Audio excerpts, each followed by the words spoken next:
The war was over. That's what the Korak High Command said after their final strike. They had sent 5 full armadas to Earth. Human defenses, already weak, were crushed. The last human fleet, what little remained, was caught near Jupiter and burned to ash. No survivors, no ships, just blackened wreckage and silence.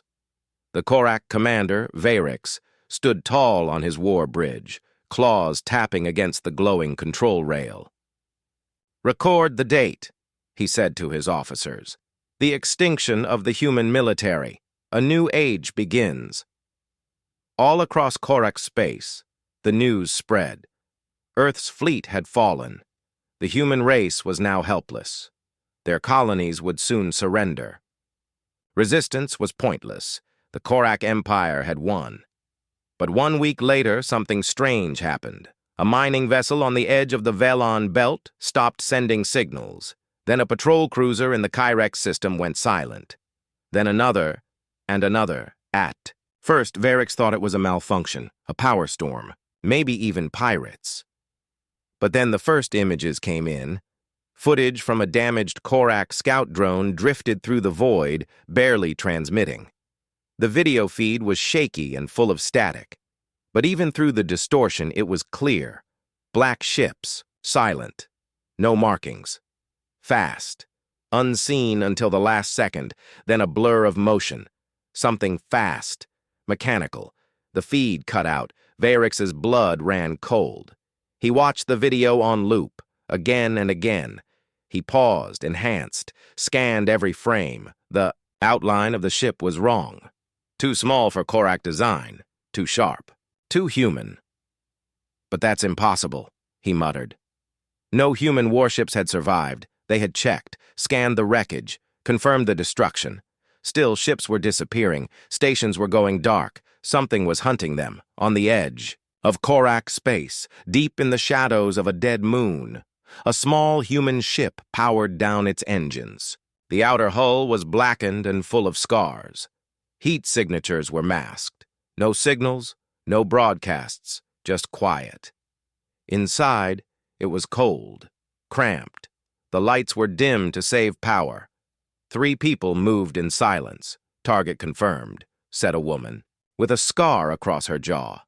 Her voice was low, calm, controlled. Captain Lena Cross didn't look like a hero.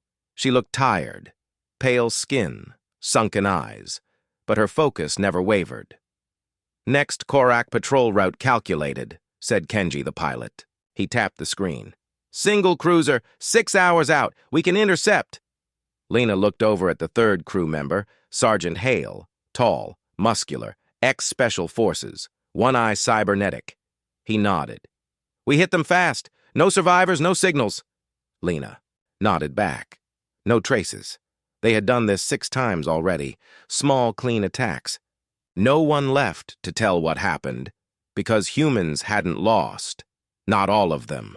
When Earth fell, the fleet did die. But not everyone followed orders. Some captains disobeyed. They didn't retreat to the safe zones. They didn't wait for rescue. They vanished, split up, hid in asteroid fields, wrecked their own ships to fake destruction, buried themselves in deep space. They knew Earth was gone. Families dead, cities burned. There was no home left. But there was revenge. They weren't going to save humanity. They were going to make the Korak bleed. Lena's team was one of those ghost units. Officially dead, unofficially hunting. Back on the Korak capital world, Varix stood in the war room, staring at the growing list of losses. 22 ships in 2 weeks, 4 stations. No distress calls, no survivors, just silence. "We believe it's sabotage," said his second-in-command. "Internal traitors. Maybe a virus in our systems." "It's not sabotage," Varix growled. "They're being killed." He slammed his fist on the table. "I want the recordings, every scrap of data, every fragment." They brought him what little they had. In every case, it was the same. Something appeared out of nowhere. Weapons, fired fast, precise. Lights went out. Black shapes moved through the hulls like shadows. Then, nothing. Varix didn't understand. This wasn't war. This was hunting. "Set a trap," he said. They nodded. Lena's team approached the decoy ship with caution. A cargo hauler drifting, in space. Power low. No escorts. Too easy. Kenji scanned again. "Still no energy spikes. Looks legit." "Stay dark," Lena said. "Just visuals." They drifted closer. Suddenly, alarms blared.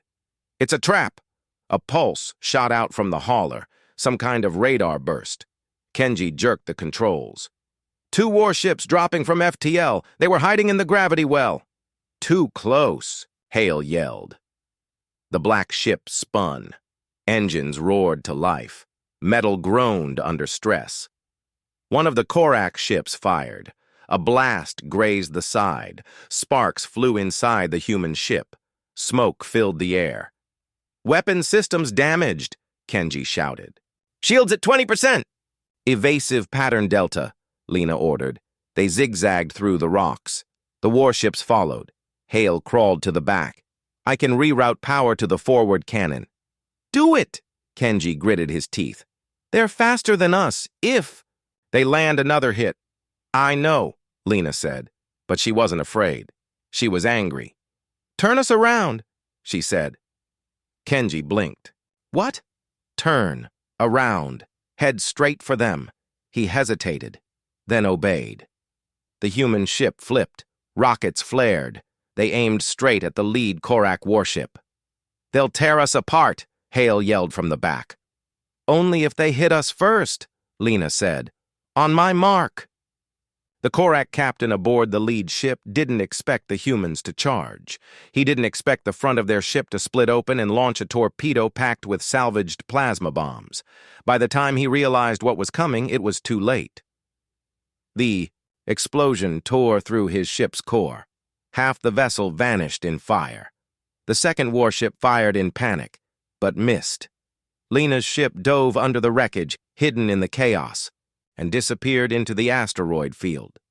Varix received the report in silence. His trap had failed, a warship gone, another crippled, all by one human ghost ship. He looked around the room. His officers were quiet now. No more laughter, no more arrogance. "They don't fight like us," Varix said quietly. "They don't fight fair. They don't surrender. They don't forget." He turned to the room. "We didn't destroy them. We scattered them. And now, they've learned to hunt." Lena leaned back in the pilot chair. Blood trickled from her temple, but she smiled. They had survived. Again. Hale patched the hull while Kenji rerouted power. Lena watched the stars. "We can't keep this up forever," Kenji said. "One day we'll run out of fuel, ammo, luck." "I know," she said. He looked at her. "Then why do we keep going?" Lena's eyes were cold, "Because they think they've won." And she whispered the words again, like a promise. "Not yet." The wreckage of the Korak warship still burned in the blackness of space, fragments drifting in slow silence. Somewhere, among the glowing debris, a single Korak escape pod spun end over end.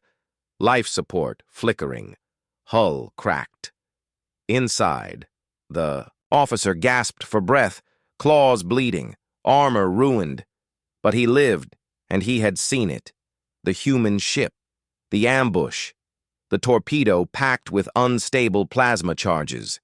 He didn't understand how they'd built it, or why they weren't dead, but it was real. He opened a distress beacon, then passed out. 4 hours later, Varix stood in the infirmary. The officer lay in a pressure tube, wrapped in bandages, unconscious. Engineers downloaded the black box data from the escape pod. The visual feed confirmed it all. Same black ship, same tactics, same impossible precision. Varix's eyes narrowed. "These aren't survivors. These are specialists." He turned to his counsel. "They don't want their home back. They want us to feel what they felt. Loss, fear, darkness." He looked at the map of Korak space. Red dots marked the lost ships. They formed a pattern now, a circle, a closing net. They're not fleeing, Varric said softly. They're surrounding us. On the far edge of the Arelyn dust corridor, deep behind enemy lines, Lena's team met with another hidden unit. The humans didn't use names anymore. No broadcasts. No transmissions unless secure. Captain Juno, from the stealth destroyer Phantom, met Lena inside an old mining station. Both crews had taken heavy damage. Juno had lost her medic and half her food stores. Lena's hull was cracked. Oxygen filters struggling. They shared resources in silence, then sat down together. We've confirmed 2 more kills in the Drax Belt, Juno said. That brings the total to 37 Korak vessels lost. Small ones, Lena replied. They still have dreadnoughts, a fleet, Juno nodded. But they're nervous. We're bleeding them slowly. They'll adapt, Lena said. We need something bigger. Juno hesitated, then slid a drive chip across the table. Lena picked it up, eyeing her. What is it? Juno leaned in. Their relay hub. One of their deep space signal stations. Controls 3 sectors of command communication, coordinates fleet movement. Lena frowned. Where? Juno pointed at a red-marked planet on the stolen star map. Corin Prime. Lena went silent. That wasn't just another system. That was core territory. Guarded. Fortified. Suicide. Juno looked at her, voice steady. You said we need something bigger. I say we cut out their tongue. Corin Prime orbited a pale green star. It wasn't a capital, but it was important. Hidden in its orbital ring was the Korak Command Nexus, Station 12A, known to their officers as the Grid, a fortress. 3 cruisers circled it constantly. Fighters swarmed. Cannons lined the station's hull like fangs. Inside, data surged between fleets. Orders, charts, intel. A strike there would cripple their command network. It would also be impossible unless you weren't seen, unless you weren't alive, unless you were already dead. Lena stared at the plan Juno's crew had drawn. It wasn't pretty. 3 human ships, 1 bait, 2 ghosts. Infiltrate the outer cruiser. Hijack it. Use its signature to get close to the grid.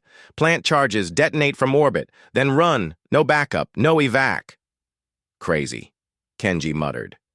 Yeah, Hale agreed. I love it. Lena gave a thin smile. They had nothing left to lose. The trap began, with static. A human distress signal, faint, echoed near the Korak patrol path. A burning human freighter drifted into their sensor range, barely functional. No weapons, 1 weak life sign. The cruiser moved in, cautious. Too late. The Phantom burst. From behind an asteroid cloaked in dust. Precision shots disabled the Korak ship's engines in under 8 seconds. Lena's team boarded before the Korak crew could destroy the bridge. Gunfire echoed through the narrow halls. Lena led from the front, sidearm in one hand, a short blade in the other. She moved like death itself. They lost 2 crew, but the bridge was taken. Kenji uploaded the access codes. The ship's ID signature remained valid. They had 1 window. 17 minutes to reach the station before the patrol noticed anything wrong. Inside the grid, Commander Tavox reviewed status reports. All clear. No alerts. Then he saw something odd. 1 of the patrol cruisers was docking. That wasn't scheduled. He tapped a screen. Why is Cruiser 4 here? The officer beside him blinked. Auto update from their beacon. Says there's a fault in the long-range comm dish. Orders say to allow docking. Orders from who? Command Channel 5. Tavox frowned. That line had been quiet for weeks. Still, the signature checked out. He allowed it. The cruiser docked. The bay doors hissed open. Nothing happened for 60 seconds. Then the lights flickered, just once. Then everything exploded. The charges were placed in key structural points, rigged with plasma destabilizers and nuclear fission cores. Tech stolen from the Korak themselves. The blast ripped. The grid station in half before alarms could finish sounding. Data fried, relays melted, officers blown into space. Lena's team escaped on the stolen cruiser, cutting power, diving into the magnetic clouds around Corin Prime. They didn't wait to confirm the kill. They didn't need to. The system went dark. Varix screamed in fury as reports poured in. No communication, no backup. Hundreds of officers dead, entire systems blind. He smashed a control panel with his claws. Find them! But the human ghosts were gone. Again. His officers were too afraid to speak now, because the truth was clear. The Korak were the hunters once. Now they were prey. In deep space, aboard the Silent Blade, Lena sat in silence as the stars passed. Hale stitched up a wound on her side. Kenji finally spoke. "We hurt them." Lena didn't smile. She just nodded. "They hurt Earth. Now they learn." She looked at the void. "They thought we were gone." Her voice turned hard. "We're still here." The Korak Senate convened in the black dome of the Capitol chamber. For the first time in centuries, every high speaker was present. Tension filled the air. Varix stood in the center. He didn't ask for the floor, he took it. "Our enemies were supposed to be dead," he said. "We wiped their homeworld. We destroyed their fleets. But now, our stations are falling, ships vanishing, systems going dark." A murmuring of denial swept the chamber. Varix cut through it with a glare. "This isn't chance. This is war." "But they have no resources," one of the speakers said. "No planet, no industry, no empire."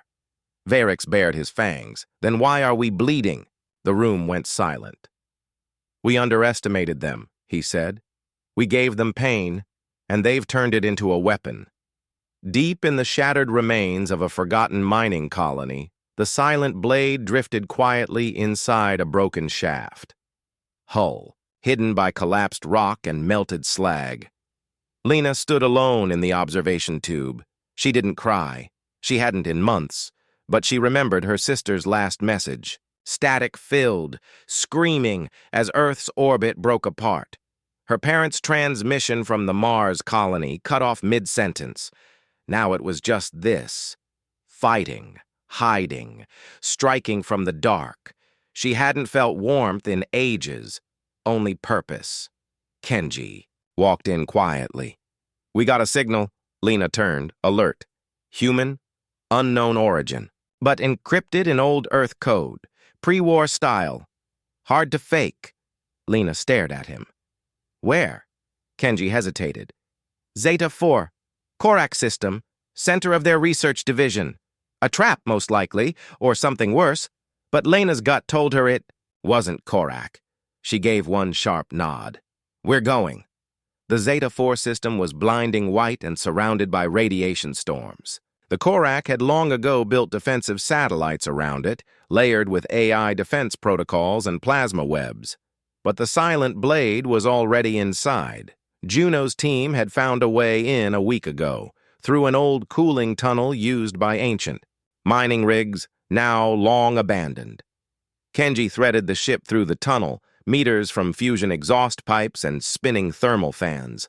One wrong move, instant death. But he didn't flinch. Lena stayed quiet, watching the sensor feed. The signal was still there. Faint, pulsing. Hale checked weapons. "If it's a trap, we don't run." "We never run," Lena said. They reached the core of the Zeta station 3 hours later, a small outpost, still active, guarded Korak researchers. Worked inside. No military, just technicians, scientists. They didn't expect an attack, they didn't get one. Lena's team slipped in unnoticed, using stolen Korak suits. They moved fast, precise, like shadows. No alarms. In a forgotten lower level sealed off by old blast doors, they found it. A signal repeater made from human tech. Old tech, Earth tech. And behind it, a man. Alive. Human. He was thin, pale, eyes sunken, from years of isolation. His beard was long, gray with stress. But when he saw them, he smiled like someone waking from a dream. "You got the signal," he whispered. Lena stared at him. "Who the hell are you?" "Dr. Elias Grange," he said. "Xenowarfare Division, Earth Defense Command." Kenji blinked. "You're supposed to be dead. Your lab was destroyed in the second lunar raid." "Destroyed, yes," Elias said. "But not everyone died." He led them deeper. Behind a sealed blast door, hidden in thick shielding, were rows of glowing canisters, AI cores, hybrid, some human-made, some Korak-based, stolen tech, reverse-engineered. "Project Echo," Elias said. "Designed for total war. Before Earth fell, we were building weapons they didn't even know existed. But Command pulled the plug." Lena frowned. "Why?" "Too dangerous," Elias said. "Too inhuman." Kenji looked around. "So you kept going?" "I survived for years in this lab," Elias said, "watching them dissect our people, watching them learn from us. I pretended to help them, but I was building this." He pointed to a small spherical drone in the corner. "It's called a Wraith. Fast, smart, silent. It doesn't kill for fun, it kills to send a message." Lena stared at the drone. It looked simple, harmless, until it moved. Without sound, it hovered, scanned, and returned to dock, faster than anything she'd seen. "We've deployed 6 already," Elias said. "I've watched what they do to Korak command centers," Lena finally spoke. "How many can you build?" Elias looked her dead in the eye. "How many do you need?" Korak Command began receiving reports of a new kind of weapon. They didn't know what it was. No visual confirmation. No sounds. Just silence. Entire bridges emptied in seconds, fleets drifting without crew, cameras cut, lights off, power drained. No signs of attack, just absence. It was Elias's wraiths, and they were only the beginning. Lena watched as Elias activated the next batch. 10 wraiths this time, each painted matte black, each with a small red dot that blinked once when they acquired a target. Kenji shivered as he watched them rise from their cradles. "They're like ghosts," he muttered.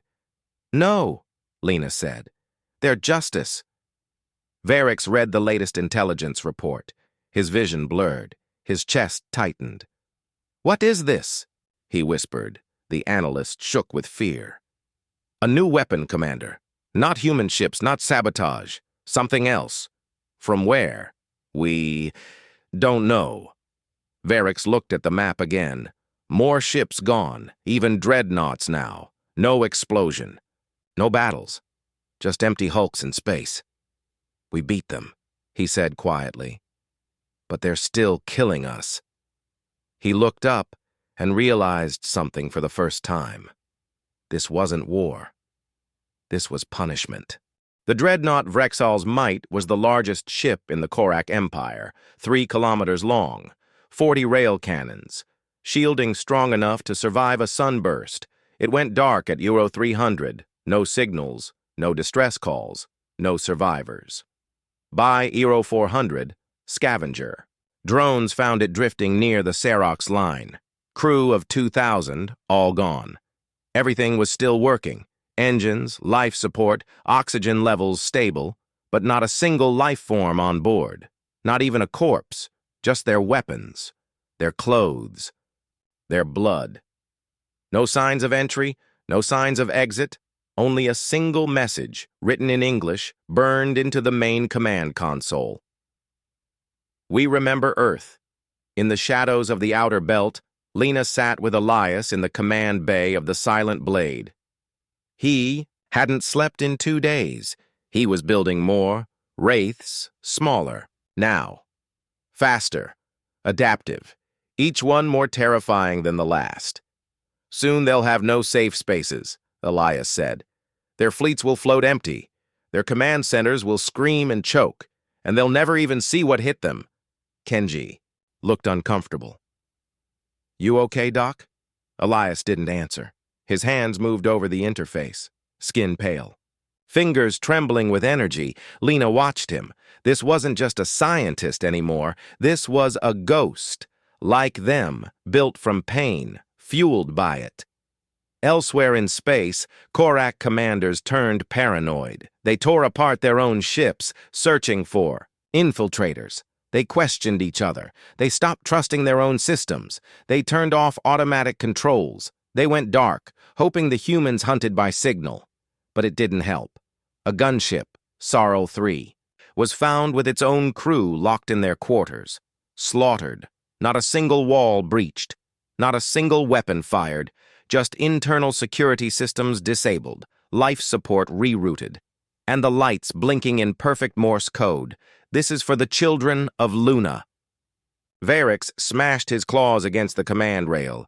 He had seen war. This wasn't war. This was fear, and it was spreading. Lena's crew met with Juno's again, this time near a dead moon in the Carroll Spiral. Juno had more bad news. They've pulled, back from the edge systems. Reinforced the core worlds.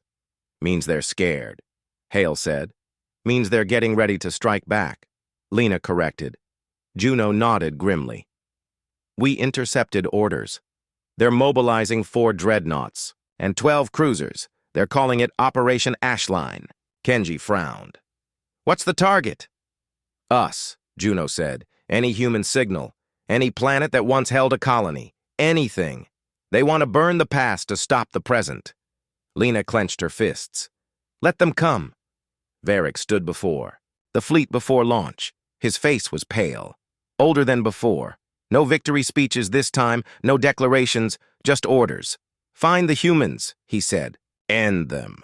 Wherever they hide. He didn't tell them he'd stopped sleeping. Didn't mention the silent messages showing up in his private systems. Messages in human script, like whispers from the dark. He opened the most recent one just before the fleet jumped. It said, "You shouldn't have touched Earth." The trap was ready. Lena had a plan. She couldn't outgun the fleet, not even with wraiths, but she could trap them. Elias had reprogrammed a series of abandoned asteroid haulers. Old mining ships, big as cities. They packed them with volatile cores, magnetic destabilizers, and deep space EMPs. Then they waited. The Korak fleet entered the zone, an old dead system called Drolus 9. Sensors caught the human signal. They went after it. Then everything around them moved. Dozens of asteroids rotated, opened, blasted out EMP waves strong enough to fry Korak shielding. Engines failed. Comms died. Then the wraiths came. Dozens. Maybe more. They didn't attack all at once. They picked them apart. One by one. No panic, no wasted movement. One cruiser lost oxygen in 30 seconds. A dreadnought's core was shut down from inside. On another ship, the entire command crew died at their stations, throats slit. No alarms. The fleet began to retreat, but it was too late. Only 2 ships escaped. Varix's personal vessel was one of them. His second-in-command, bleeding, turned to him. "They're not ships," he whispered. "They're shadows. You can't fight shadows." Lena stood on the bridge of the silent blade. They watched the wreckage burn in the distance. Kenji sat back, stunned. We did it." Hale didn't smile. "We hurt them. That's not the same." Elias was already programming the next phase. "No mercy," he whispered. "No peace. Not until they beg." Lena didn't respond. She just watched the flames. The war was changing. They weren't underdogs anymore. They were the storm, and the storm was growing. The Korak Empire began to fracture. Small outposts stopped answering calls, not because they were destroyed, but because they shut themselves off from command, fearing the signal would bring death. Entire sectors declared martial law. Civilian. Transports refused to dock at military ports. One by one, confidence crumbled, and in the heart of the chaos, a rumor spread like fire. The humans aren't fighting for survival. They're fighting for vengeance. Varix stood in the ruins of Outpost Sarin 12. Wraith attack. No survivors, no alarms. The station's AI had been gutted from within, sliced apart so cleanly it didn't even register the breach. Security footage was corrupted, overwritten with the same frame, a single red dot pulsing in a black void. Varix's claws shook, his fleet was gone, his commanders dead, his people afraid to even speak the word human. He turned to his war staff. How do we stop them? No one answered. Far away, Lena stood in the dark, listening to the names of the dead. A small transmission had been found in the wreckage of a destroyed Korak prison ship. Inside, a list, hundreds of humans, prisoners, scientists, civilians, tortured. Experimented on, executed. The last log entry was from a teenage girl from Earth's Atlantic Arc. She had sent one short message before the ship fell. "Don't let them forget us." Lena's jaw clenched. "I won't." She looked at Elias. "Show me the next target." Elias had found something interesting, a station hidden under a gas giant's rings. It didn't appear on any maps, not a research center, not military, but secret, very secret. And the energy readings were wrong. Massive power signatures, unstable, surges, no civilian or combat systems. Lena asked what it was. Elias stared at the screen for a long time, something they didn't want us to know about. Kenji ran analysis. Could be experimental. Could be worse, Hale added. Could be another genocide machine. Lena nodded. Then we destroy it. The station was surrounded by magnetic storms, impossible to fly through unless you knew the path. Elias programmed a ghost route, a slingshot trajectory that used the planet's gravity to pull them through in a tight curve, blind to most sensors. They nearly tore the ship apart, but they made it, and what they saw made even Hale flinch. Inside the station were tanks, rows of them. Suspended in gel, each held a hybrid, part human, part Korak, engineered, grown. Some were malformed, others perfect. Lena stepped closer to one tank and saw something that froze her heart. A boy, human face, brown eyes, but with scales on his arms, claws at his fingertips, and a barcode across his forehead. Kenji's voice was tight. What? What the hell is this? Elias didn't look surprised. They wanted to replace us, he said softly.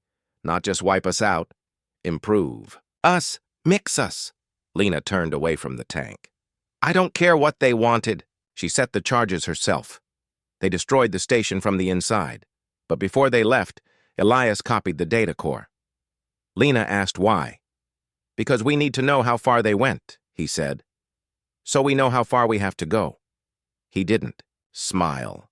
Didn't blink. The war was changing him too. In the Korak Senate, the debate collapsed into shouting. One faction demanded retreat. Another demanded full-scale annihilation of anything remotely human. Third warned that pushing further would only provoke the ghosts to strike harder. Varix stayed silent. Then finally spoke. They don't fear us anymore, he said. We gave them nothing to lose, and now we pay the price. They will not. Stop! One of the speakers hissed. Then we make them! How? Varix whispered. They don't come in fleets. They come in whispers, in silence, in our sleep. His voice dropped to a growl. They've become something we were never prepared to fight. That night, in his private quarters, Varix received another message. No. Encryption. Just a sentence. There's nowhere left for you to hide. He looked out the viewport, heart pounding. The stars felt darker now, colder, as if they watched. Back on the silent blade, Lena sat with the crew. Juno's voice crackled through a secure line. You've started something, she said. Across 5 sectors, resistance cells are rising. Civilians are helping now, even non-human species. The ones Korak oppressed too. They've seen your work, and they're joining. Lena nodded.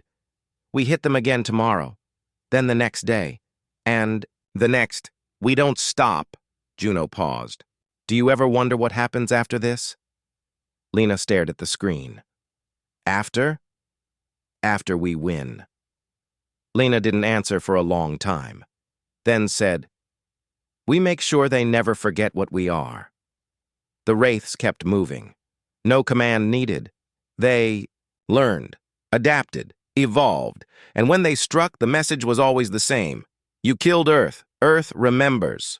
The Korak homeworld no longer felt like the heart of an empire.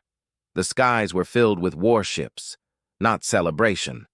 No trade ships, no festivals, no open ports, just patrols, scanners, fear. Every shadow felt like a threat. Every unmarked signal was a possible death sentence. The Empire had won the war against Earth, but now they were prisoners in their own systems. In the war chamber, Varix stared at a rotating hologram of the outer sectors. So many red marks, so many systems now blacked out.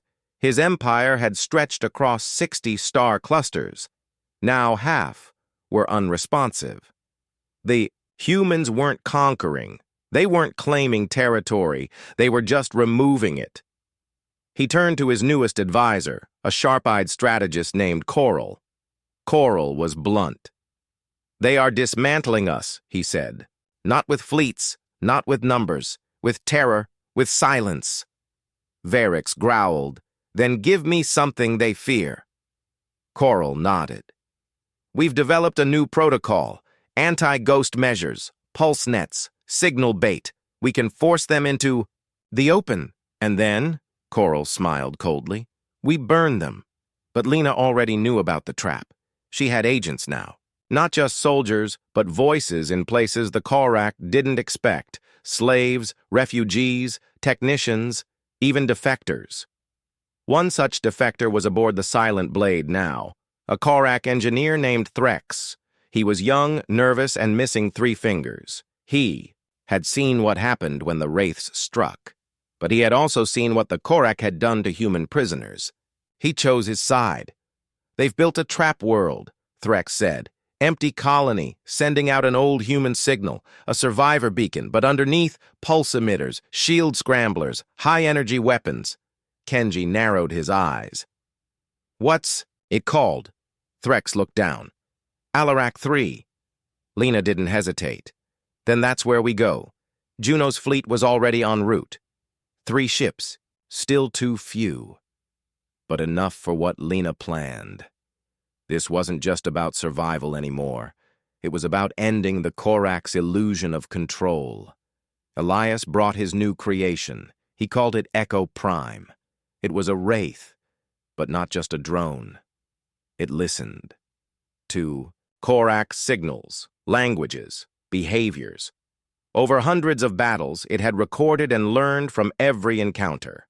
Now, it could mimic voices, distort transmissions, rewire enemy ships from the inside. Lena looked at it and asked, Is it alive? Elias only answered, It doesn't know what fear is. That's enough. Alarak 3 looked like a grave, ruined towers, a shattered dome, cold winds across lifeless terrain, perfect bait. The Korak fleet waited in orbit, 12 cruisers, 2 dreadnoughts, pulse cannons locked on the sky. They waited. They watched. Then, without warning, every light on the planet flickered, then died. The Korak ships scrambled, scanners surged. Nothing. Then the dreadnoughts turned on each other. One fired on the other, without warning, screaming through comms. No, stand down. Systems breach. Someone's in the... It was Echo Prime, inside their systems, inside their voices, fake orders, fake screams, real death. Lena's team hit the ground running, not to fight, to steal. Alarak 3 held an underground vault, a databank of every captured human file, every intercepted code, every weapon prototype taken during Earth's fall. Juno's crew cracked the vault doors. Inside, thousands of data cubes glowed in the dark. Lena took one in her hand and stared. This was their past. Memories, technology, everything. Korak had stolen. They wouldn't keep it. They wouldn't even survive it. Varix watched from the capital as the feed from Alarak 3 cut out, then returned. But this time it wasn't Korak broadcasts. It was human footage. Earth, as it once was. Blue, oceans, green forests, cities lit with warmth. Then the fire came, then the screaming, then silence. The footage shifted to black. Words scrolled across the stars. You thought we were broken. You were wrong. We're coming. Coral turned to Varix. We must retreat to the inner worlds. Lock down all ports. Hide the command network. No, Varix growled. He stood. We end this now. No more chasing ghosts. No more fear. We strike at the last known position. We bring every ship, every soldier. We purge the shadows. Coral's voice cracked. And if it's what they want? Varix bared his fangs. Then we give them everything. On the silent blade, Lena watched the Korak fleet mobilize. Hundreds of ships, their entire remaining force, a final, desperate move. They're coming, Hale said. Lena nodded. Good. She turned to Elias. Is Echo Prime ready? It's already inside their comms, he said. Kenji exhaled. What's the plan? Lena looked out at the stars. We lead them to the place they fear most. Hale raised an eyebrow. Which is? Lena's voice dropped. Earth. The stars over Earth were quiet. Below, the planet was scarred. Ash-gray continents, burned oceans, orbit scattered with wreckage, no lights, no cities, just bones. But Lena saw something else. Memories. She stood on the Silent Blade's bridge as Earth's curve appeared in the viewport. We brought them here, Hale muttered. Back to where they ended us. Not to rebuild, Lena said. To bury them. The Korak fleet arrived in full force, 300 ships. All that remained of a once great empire. They came fast, angry, certain of victory, but they were chasing a ghost. No human fleet waited for them in orbit, only wreckage, and a single human signal, broadcasting from the far side of the moon. Come and finish what you started. Varix stood at the command rail of his flagship. Deploy everything. No survivors. Coral's hands moved fast over the console. Signal is moving, underground beneath the old lunar facility. Coordinates locked. Varix narrowed his eyes. Prepare ground troops, burn it clean. But the signal wasn't coming from the moon. It was coming through it. Echo Prime had rewritten the entire facility. Old Earth satellites, pre-war communication towers, lunar shielding arrays, all reactivated, all rerouted, every signal the Korak used, scrambled, every frequency jammed, every ship blinded. Then, the lights in orbit began to flicker. Ship by ship, one dreadnought powered down, then another, then 10 cruisers. And the black began to whisper. A voice came over every Korak comm at once, not Lena's, not Elias's. 100 human voices layered together. You took our sky. Now we take your silence. Below, hidden in the wreckage of old Luna base, Lena stood beside Elias. A final terminal blinked green. Echo Prime had merged with the old Earth network. Wraiths launched from buried bays, hundreds of them, dormant for years. No one knew they existed. Not even Elias, until the codes from Alarak 3 unlocked the system. Built in secret, Elias whispered. Earth's last scream. Lena looked through the reinforced window. She could see one Korak ship already crashing, fire trailing behind it. You said this wasn't about survival, Elias said quietly. She didn't answer. He asked, Then, what is this? She stared into the falling sky. This is memory. In orbit, the Korak fleet collapsed. Some ships tried to flee. Echo Prime locked them down. Some tried to power cycle. Wraiths were already inside. Others simply stopped moving. Their crews frozen in place. No wounds, no signs of struggle, just silence. One by one, ships fell toward Earth's gravity. Some burned. Some shattered. All were gone by sunrise. Varix never made it to the surface. His ship lost power mid-descent. He watched from his viewport as Earth's crust came closer and closer.